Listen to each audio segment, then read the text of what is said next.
Mwaka moja pa Yas iko kazi kila kona ya bongo.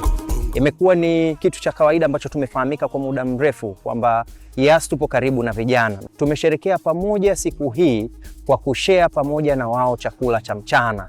Lakini pia tumepata washindi watatu ambao wameshiriki katika kampeni yetu ya Pimp My Room, ambayo wanafunzi watatu wameweza kujishindia zawadi mbalimbali ikiwemo fridge, lakini pia kuna kettle ya maji, kuna pass, lakini zaidi ya yote kuna router ambao wanapata vifurushi cha mwaka mzima. Kupitia vitu hivyo naweza nikabadilisha maisha yangu. Kwa mfano kama wifi, naweza nikalipia mimi afu wenzangu na wenyewe wakawa nalipia kupitia mimi. Kwa hiyo nimefarijika sana. Na nawashauri wanafunzi wenzangu, popote utakapoona banda la Yas, shiriki chochote utakachokiona kwa sababu wamekuja na moto. Ni surprise ni kwangu katika maisha yangu, na pia ni vitu ambavyo ni muhimu kwa binadamu, na pia ni mtandao mzuri sana. Tujitokeze kutumia na tusiache kutumia.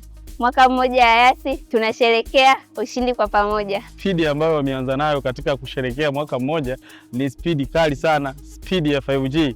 Hayo yote sisi wote ni mashahidi, tunashuhudia kwa sababu sisi wote tuna mixi, wote tuna Yas.